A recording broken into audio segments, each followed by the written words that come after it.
morning, everyone. It's great to be here. This has been a very busy month in the state of Texas confronting infectious diseases, and I promise that I will not talk about Ebola.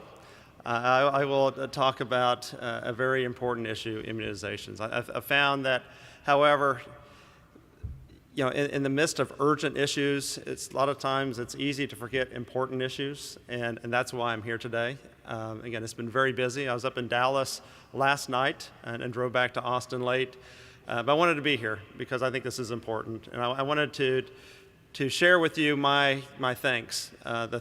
Thanks for the work that you guys do, day in and day out to protect Texans, to protect my family, to confront the challenge we have with infectious diseases. And so I'm going to talk today about immunizations. I'm going to talk about kind of where we are in the state of Texas, some of the progress we've made, and some of the projects that we have right now ongoing that I think will help provide that infrastructure we need in order to improve immunization rates for our kids and for adults. So let me go ahead and get started. And I think first I need to say that I do not have a conflict of interest. I work for the state of Texas. My interest is to improve health in Texas. So a lot of times we forget how important the work that we do in public health is and the work that you do to improve immunizations. That, as Anna noted earlier, Ebola took a lot of attention with one case. Can you imagine what it had been back 50 years ago when we had the cases of polio and all the other infectious diseases that we've made significant progress on? That immunizations truly are one of the greatest public health tools we have at our disposal. They have been essential in our ability to confront infectious diseases. They have been one of the greatest public health achievements of this century. And with that, again, we have been able to change the dynamic of health. We've been able to eliminate, in many ways, the challenges that our predecessors have. And now we're able to confront chronic diseases because kids aren't dying because of vaccine-preventable diseases in the early ages. The ability to totally eradicate a disease off the face of the earth, which occurred with smallpox, to be able to eliminate it from our continent, like with polio, really is miraculous. So let me, again, just kind of put that in perspective. And I think, looking at the chart from it, as large as this room is, you can't see probably the numbers on this chart. But this chart has the number of individuals at the peak of each infectious disease and the number of people that we have today in the United States with these diseases. And you see in that third column a lot of zeros. And you see zeros because we don't have to face those diseases. We don't have to worry that our kids are going to have polio. We don't have to face the unbearable diseases of smallpox. I remember when I was a medical student back in the 80s. And was deciding to go into pediatrics. And, the faculty, one of those diseases you had to be ready for was how to diagnose meningitis and taking care of H-flu and meningitis. And when I became a resident in 1990, those diseases just kind of melted away. We didn't have to confront the child that was coming in with bacterial meningitis and the consequences on its family, not nearly as much as we did in the late 80s, because we had good vaccines.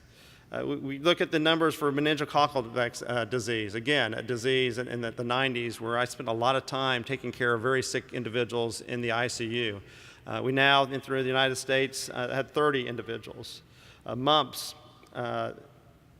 polio, rubella, tetanus. Again, we've been able to make significant progress in eliminating those diseases from Texas and the United States. But our battle goes on. We still have challenges related to pertussis for a variety of reasons, and as I was talking earlier, there's new challenges for us in our battle against infectious diseases. Now, I put this slide up here just to remind us that these were significant and are significant diseases. It's easy to look at the numbers and just hear the word polio rubella, smallpox. And because we haven't seen those kids in our clinics and we haven't seen those kids shown at the health department, we forget how devastating these diseases are. We forget about the kids with diphtheria that had to be intubated because they couldn't breathe. We forget about the kids with rubella that went blind. We forget about the iron lungs, the devices that we had to put in place to take care of individuals with polio. And we forget how scarring smallpox was and how deadly it was. Fortunately, the only case of measles I ever have seen personally as a clinician was in Africa because of the value of infectious diseases. And so these diseases have been eliminated through vaccination in the United States.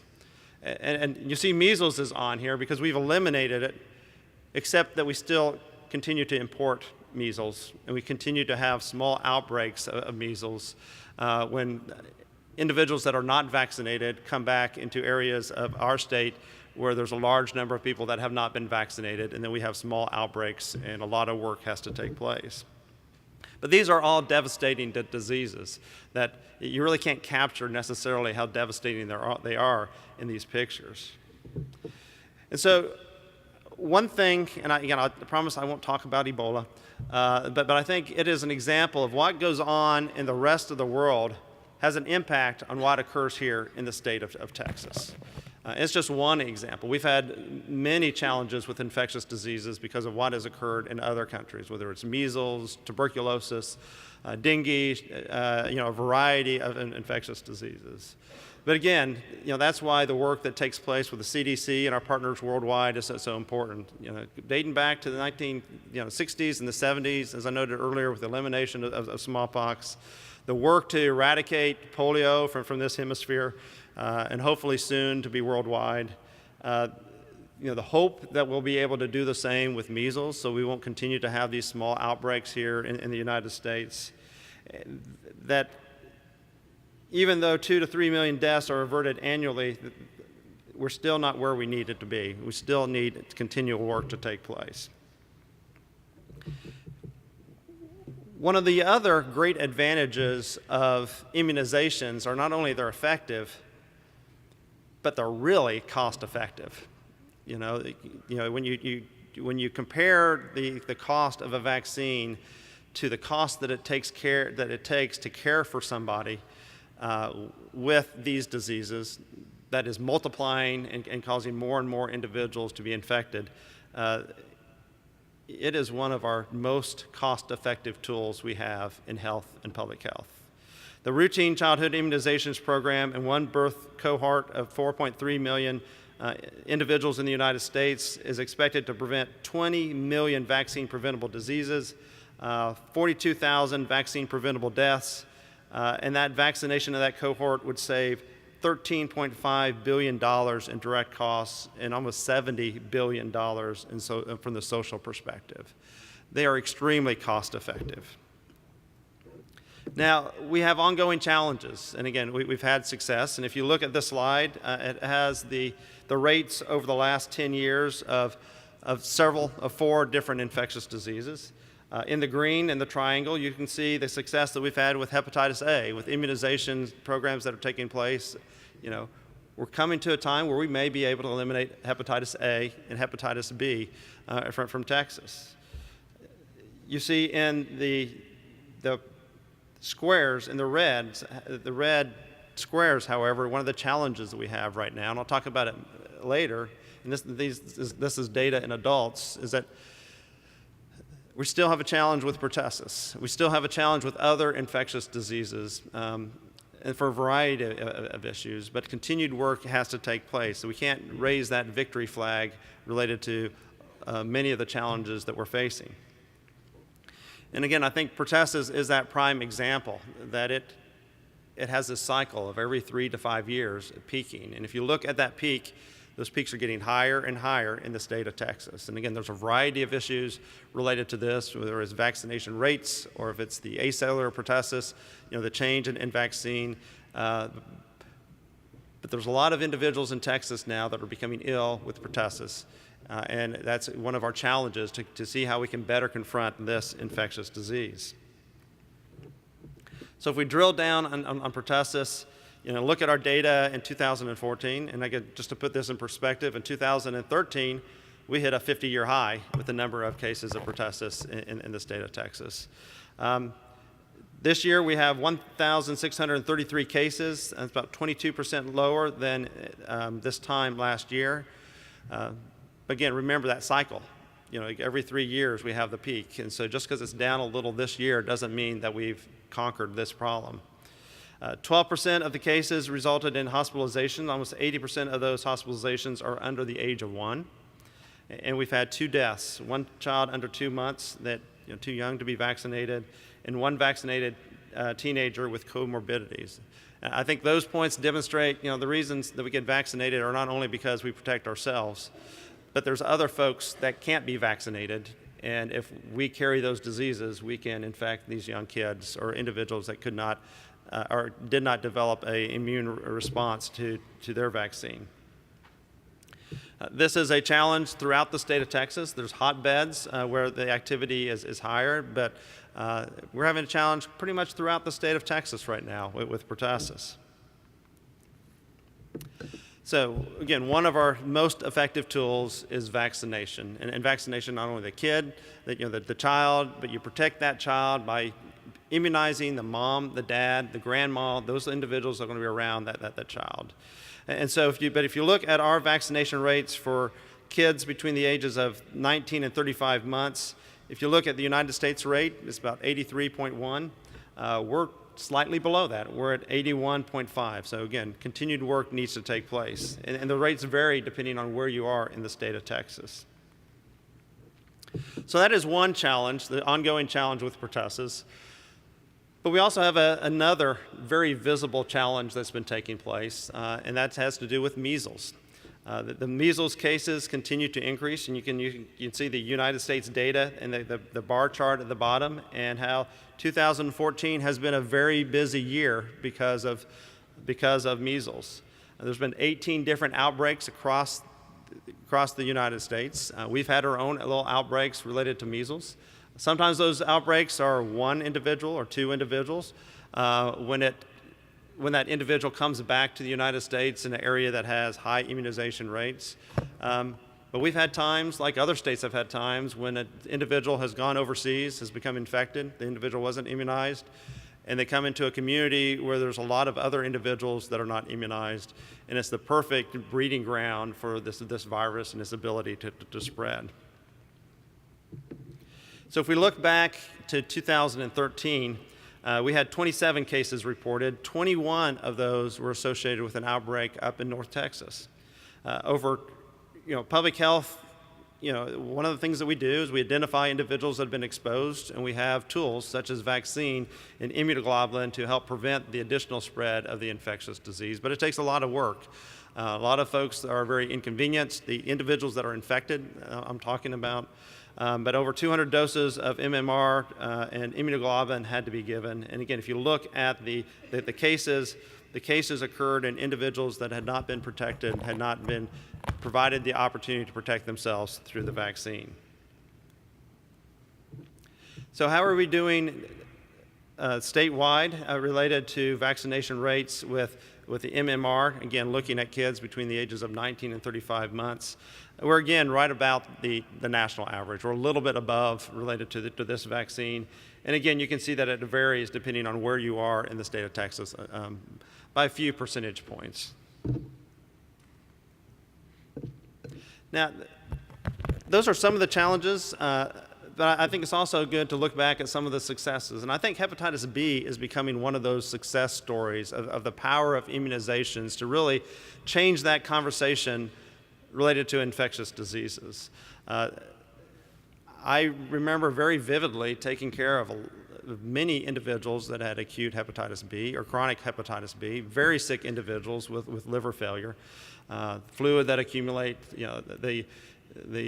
many of them resulting in having to have a liver transplant. It can be a very devastating disease. But if you look at the work that's taken place over the last 20 years, we've made significant progress in fighting the battle against hepatitis B. So how did we do that work? Well, one of the cornerstones was getting a good vaccine, the research that took place in order to have a good vaccine. And so in the late 80s, there was a vaccine, and in Texas around that time, we had about 1,500 cases of acute hepatitis B. But you have to, if you're going to have a vaccine, you need to use it. And so how do you effectively use a vaccine? In 1991, the vaccine became universally recommended. And at that time, we had almost 1,933 cases of hepatitis B.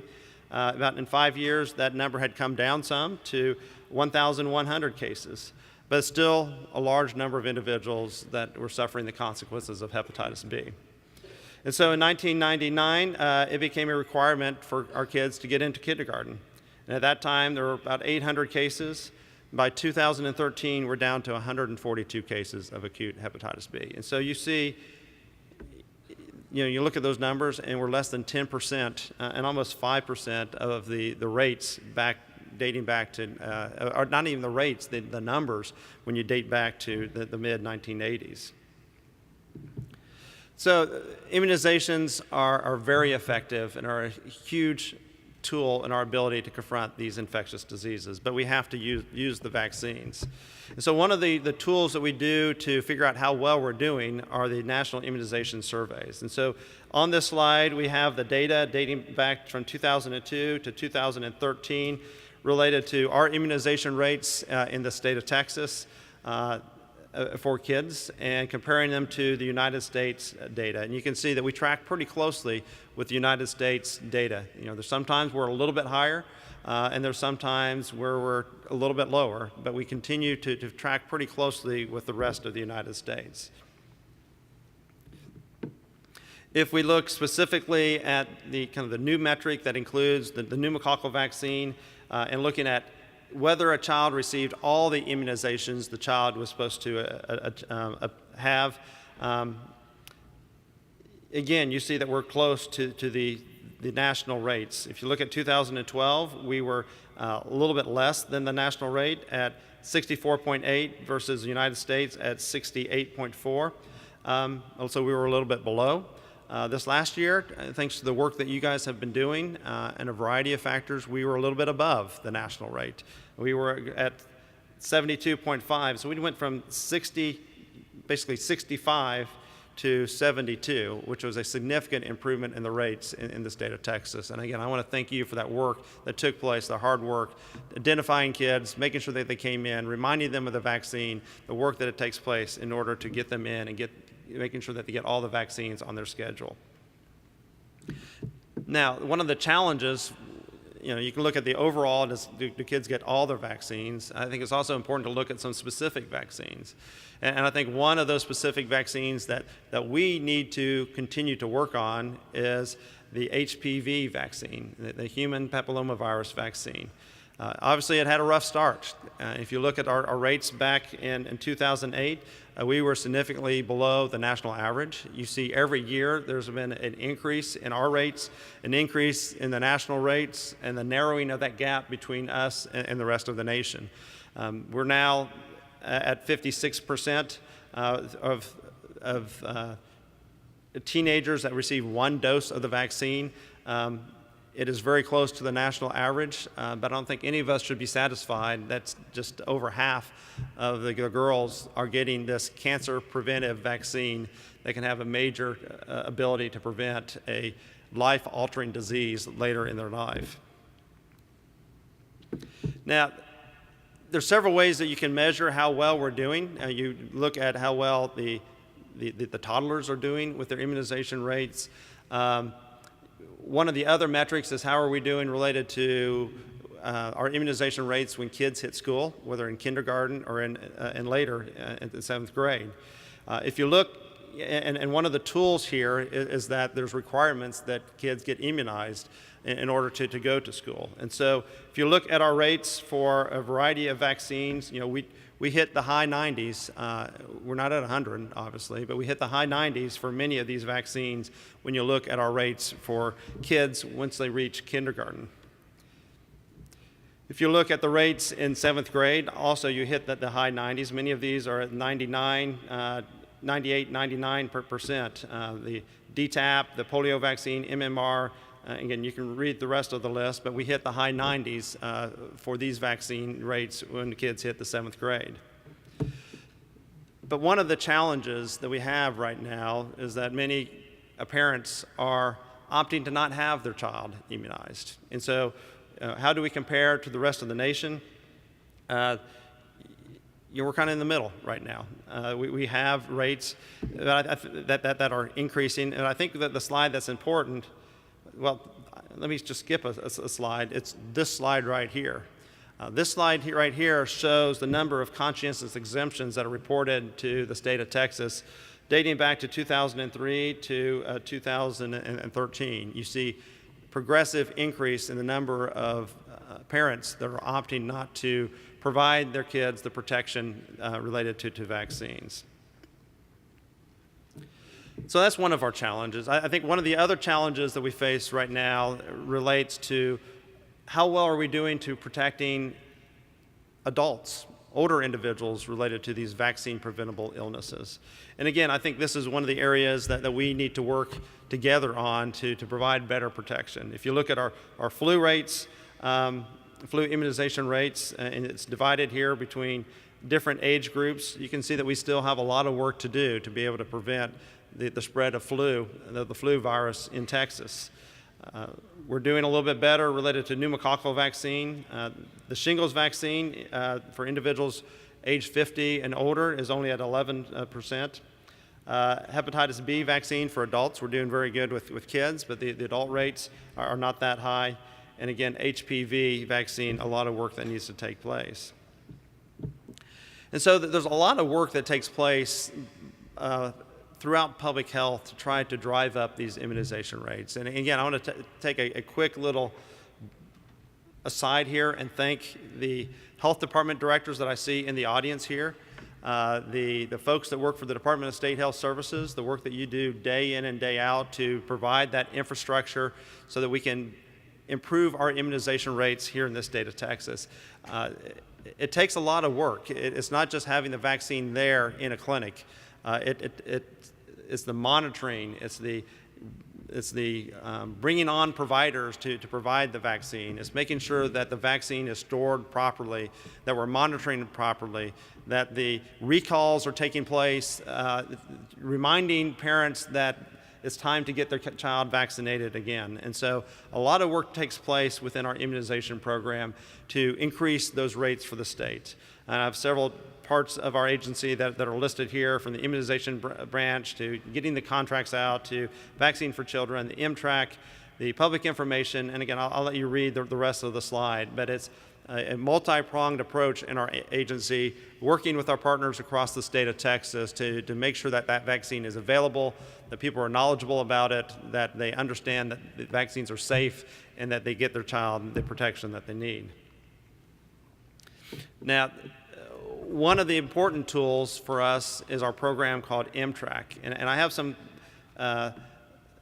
facts related to MTRAC listed on this slide, but it is a very important registry so we can remind individuals and keep track of the immunizations that our kids get and adults get related to, again, their immunizations. That is a tool that can keep us on track. There's a no-cost electronic service that consolidates that immunization record. Parental consent is required for us to have that information in MTRAC. Again, there's a bullet here that notes that we've expanded it beyond just kids, because there's adults, first responders that need to have that information recorded and where they can find it when needed. That it is controlled data so that we can make sure in this area of data security that we're good stewards of that information. But it is a very essential tool for what we can do to improve our immunization rates.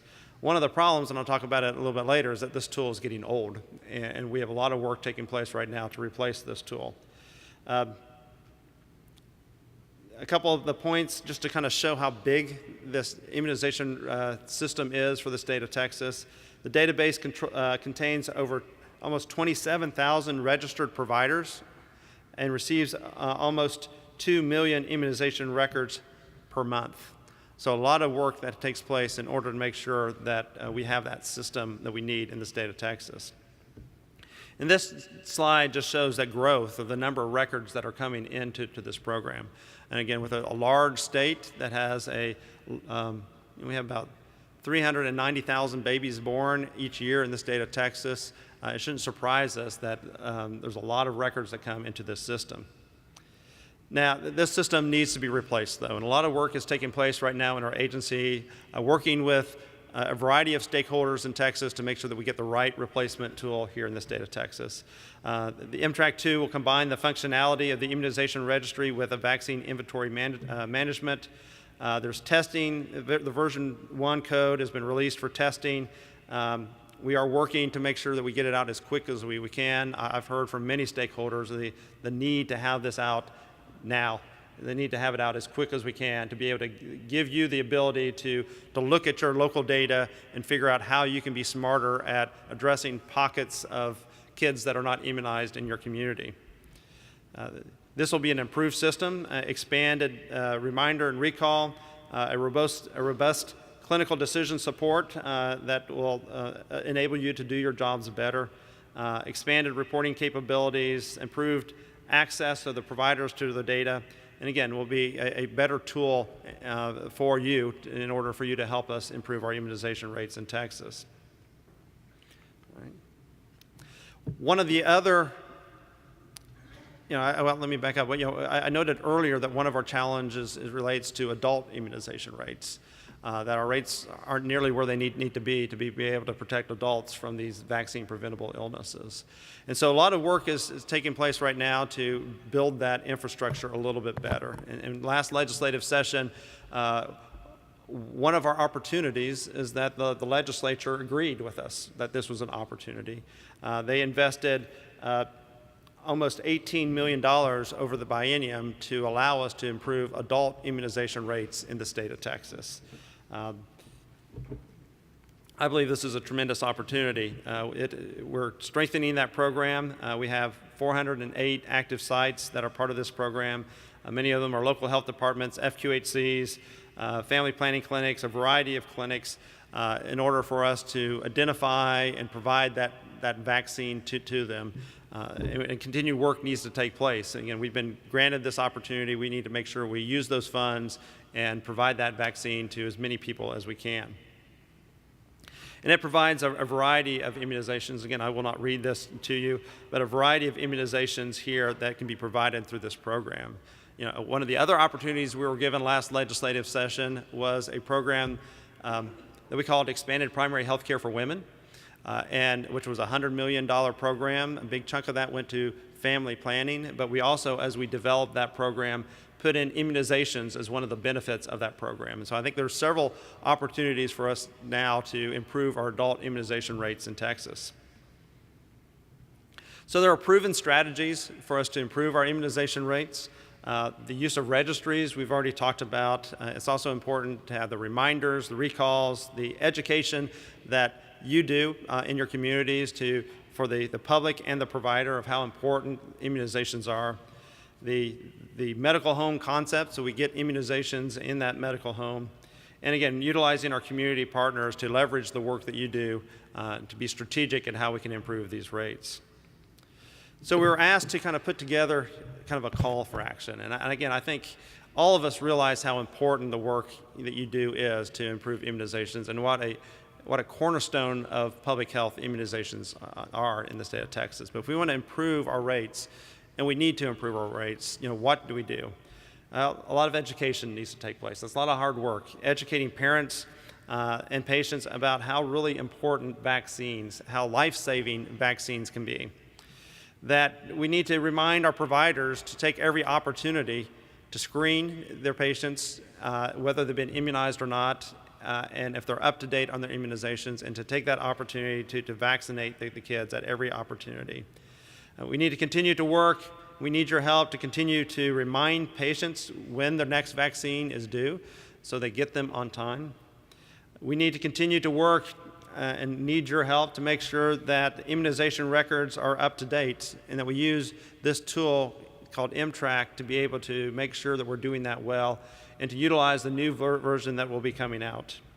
That we need to make sure that we maintain accurate inventory and stock levels for vaccines, so you have the opportunity when somebody comes in that you have the vaccine there and will not miss that opportunity. That we put our reports on time so we can monitor how we are doing, and that you can give those vaccines at the same time.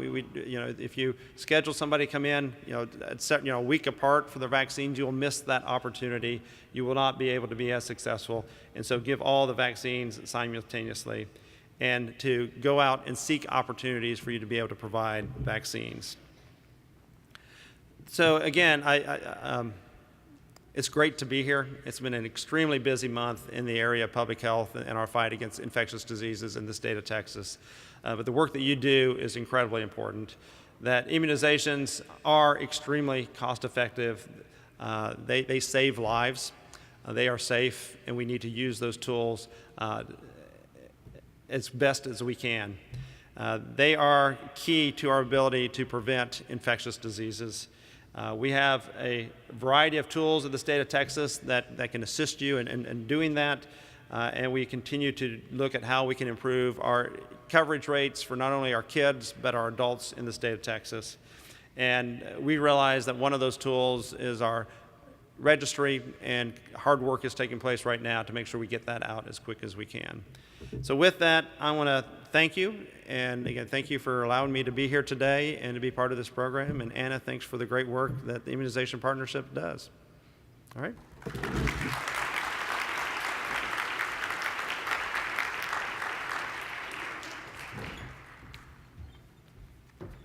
We're going to have Dr. Lakey remain on the stage as I bring up our next panelist to speak, and at the end we'll have an opportunity for you to give some questions to both of them to help you answer their calls to action.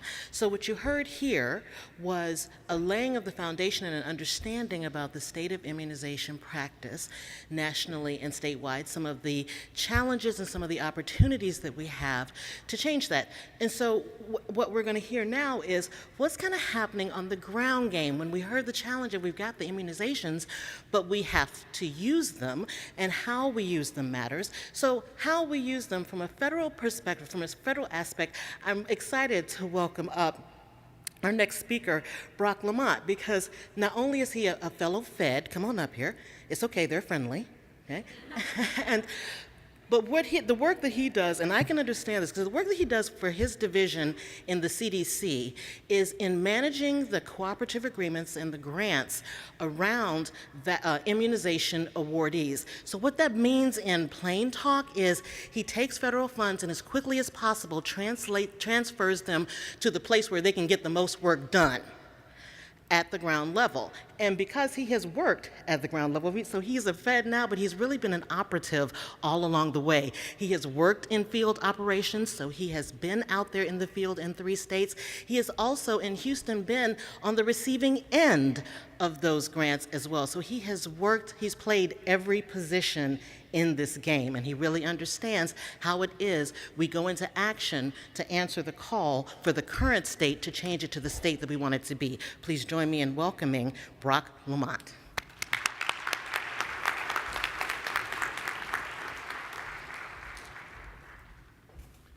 Well, good morning. It truly is a pleasure to be here with you today. Just want to echo the thanks of all the previous speakers for all the hard work that you do. As Tracy said, I've spent a lot of time working with immunization programs at the state and local level. It's been really fortunate for me to have that opportunity and that experience, and I think it's helped me do the work that we do in Atlanta more effectively, and also by having this understanding of that work. I want to thank Anna and the Immunization Partnership for the opportunity to come back to my home state of Texas. It's always great to be back here, and to meet with you, the folks that are doing the important work, the day-to-day work to assure that our nation is protected against vaccine-preventable diseases. I'd like to also say it's a pleasure to be on a panel with Dr. Lakey. In a previous position, I was a senior management official from CDC assigned to the state of Louisiana. We worked a great deal with Dr. Lakey and his staff, and I've always appreciated your leadership on very difficult and challenging public health issues, so it's great to be here with you today. So as Tracy said, I'm going to speak a little bit about a perspective with state and local immunization programs. First things first, I also have no relevant conflicts of interest to disclose. I'm all about immunizations, and I don't think that's a conflict of interest for any of us. And Dr. Lakey has done a wonderful job of providing a level set of where we are with immunizations.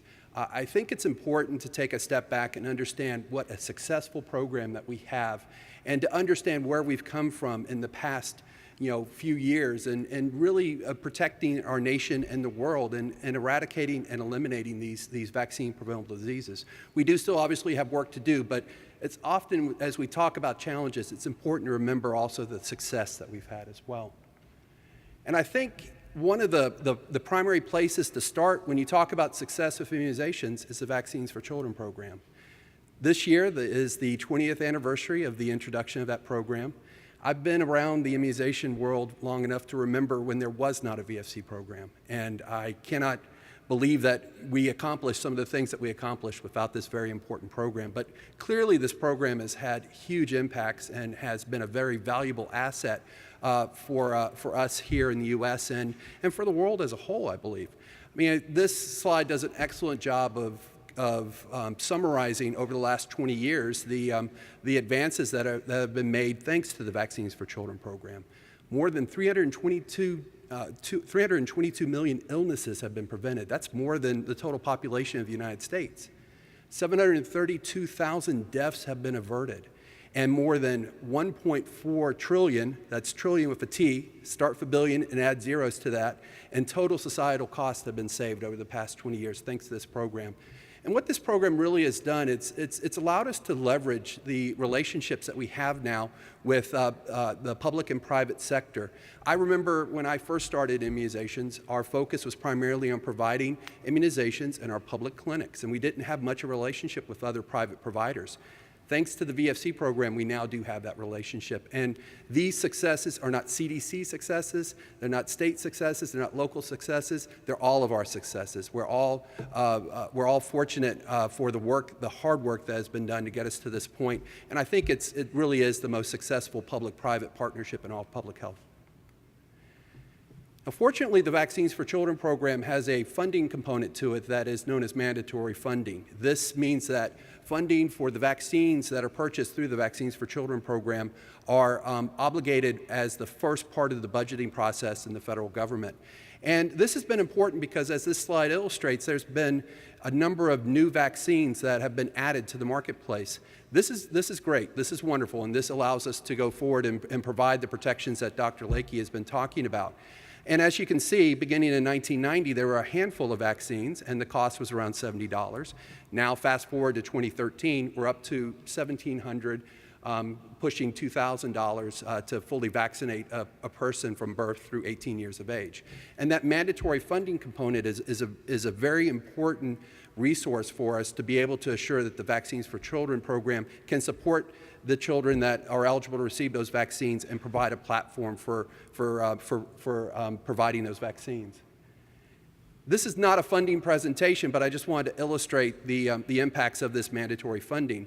As you can see, the top bar really is the driver of our budget, and it's the funding that we receive for vaccines to support the Vaccines for Children program. We are receiving a little bit over $4 billion a year to support this program, so it's a huge program. I think it's the last of the mandatory entitlement programs that will be created in government, and it's really served an important purpose.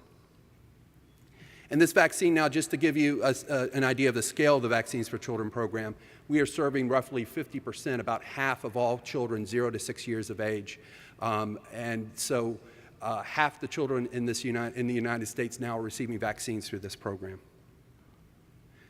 So we take a systems approach to immunizations as we work to assure high immunization coverage rates and prevention of disease. I mean, at the center of everything we're doing is to try to prevent disease. But as Dr. Lakey indicated before with the work done here in Texas, and it's true in other places around the country, it takes a multifaceted approach to be able to achieve this. You have to have strong community partnerships, and And I think meetings like this and organizations like the Immunization Partnerships are critical to being able to achieve those strong partnerships. You need to have systems that will distribute the vaccines safely and efficiently and make sure that the vaccines are there in places where they're necessary so that persons can be vaccinated when they need those vaccines. And you need to make sure that there's access to quality immunization services. And we also have to be prepared to respond in those situations like H1N1 when there is a need to respond on a much larger scale. So there has to be a preparedness functionality built within all of our immunization programs. Finally, you must have the ability to monitor and detect outbreaks of vaccine-preventable diseases, make sure that you're assessing what is happening and able to respond to any issues, and then look at your evidence-based policies and make sure that what we're doing is based on best practices and most efficient application of our resources. So CDC's immunization priorities are built upon supporting this immunization system I just described. Our primary priorities now are preserving core public health immunization infrastructure at the federal, state, and local level. We're very interested in making the strategic investments to modernize immunization information systems. And I think this is right on point with the work that's being done here in Texas with the new iteration of MTRAC as well. These things must keep evolving and becoming, adding more value and functionality to the work that we're all doing. And finally, we must have an adequate safety net for uninsured adults, for outbreaks of vaccine-preventable diseases and other urgent public health needs. So it would be much easier to achieve these activities and priorities in a static environment, and we work, as we all know, in anything but a static environment. If you look at the different things that have happened over the last 5 to 8 years, there have been several significant milestones and significant changes in the immunization landscape. I won't go through all of these to save time, but each of these have had an impact on the work that we all do, beginning with centralized distribution of vaccines and going forward all the way to a report from the Office of Inspector General that I'll talk about related to storage and handling of the VFC program. And I'm just going to take just a moment, and I'm going to go through this rather quickly to talk with you a little bit about the primary tool that we utilize to award funding to immunization programs. That's our Vaccines for Children and Title 317 program cooperative agreement. I mean, we're really working to achieve the immunization priorities I described before, and we do that by awarding these funds directly to 64 immunization awardees. And we do this using a mechanism known as a cooperative agreement. Cooperative agreement is a mechanism for providing funding, but it allows for more collaboration between the recipient of the funding and the awarder of the funding. In this case, it's the immunization programs that are receiving the funding and CDC and the National Center for Immunization and Respiratory Diseases. And we actually just recently went to this new mechanism, and it's been, I think, a very valuable change for us to make. And in this mechanism, we ask immunization awardees to be responsive and to utilize funding in certain ways. We provide recommendations. We also provide required activities. And these are the 5 activities that we ask, the 5 areas of focus that we ask awardees to focus in on and basically use the funding that we're providing to support. These are things like accountability and program stewardship, evaluation to assure that we're performing how we should be performing, assuring access to vaccines, supporting that immunization infrastructure, the registries, the immunization information systems, and then also being prepared to respond to those urgent public health needs. So in the time remaining to me today, I want to talk a bit about some of the current challenges and some of the opportunities that we have currently as we work with state and local immunization programs. In the interest of time, I'm going to really go into more detail on the 3 items that are highlighted with italics here. I want to talk a bit about the work that we're doing to preserve core public health immunization infrastructure, some of the work that's being done to support vaccine storage and handling, and then some of the work that's being done to address some of these lagging vaccine indicators, including HPV. These other activities don't take this the wrong way. They're very critical. They're very important. It's just in the interest of time I need to provide some focus. So I think the first perspective I'd like to provide, and this is an important thing for us all to realize, is that it's been a tough few years in public health. If you go back to 2009 and the economic crisis that we all faced as a nation, This impacted state and local governments tremendously.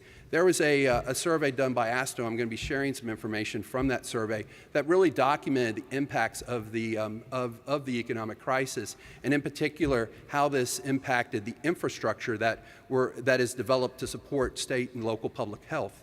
We know that 46 states, 3 territories, and Washington, D.C. all reported budget cuts and all experienced some impact on their workforce and their capacity to deliver services.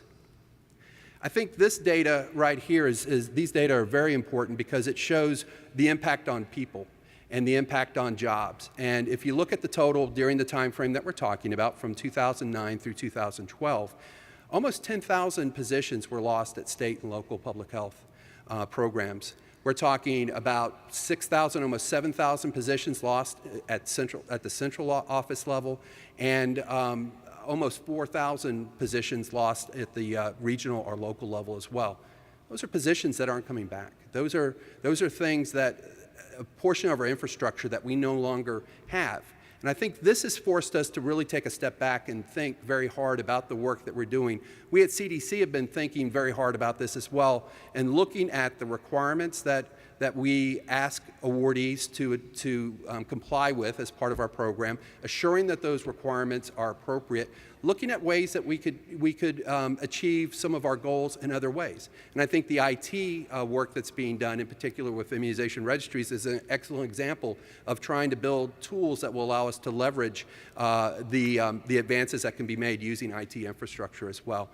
We've worked very hard at the national level to keep this in mind and understand the challenges that are faced by state and local public health. So the timing of this OIG report, the Office of Inspector General report in 2012, was very difficult because we're going through, as I just stated, this period where there was a descoping of some of the infrastructure at the state and local level. But yet we had this need, this urgent need to address problems that were found as part of this investigation. I know that Mark Ritter and Vivian Porter will be talking about the Texas Vaccines for Children program in one of the breakout sessions tomorrow, and they're going to get into the details of some of the work that's being done here in Texas, specifically to support vaccine storage and handling work.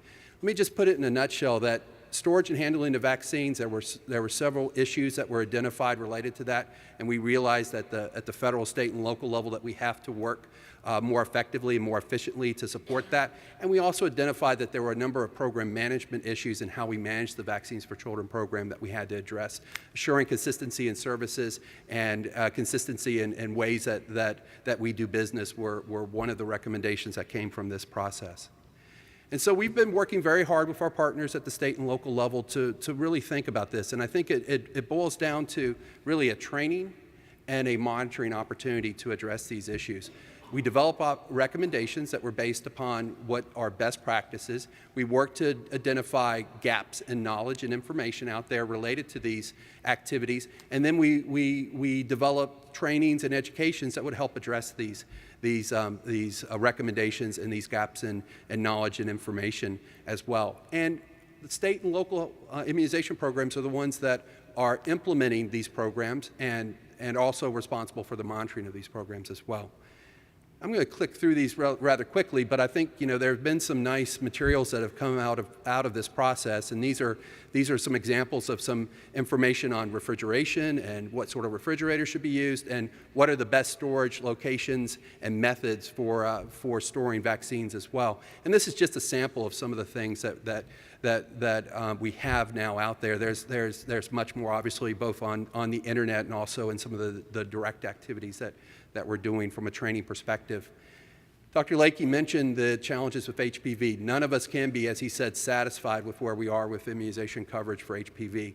It's the anti-cancer vaccine, and we know that every year we delay increasing vaccination coverage levels for the populations that should be receiving these vaccines. Almost 5,000, almost 4,500 women will develop cervical cancer.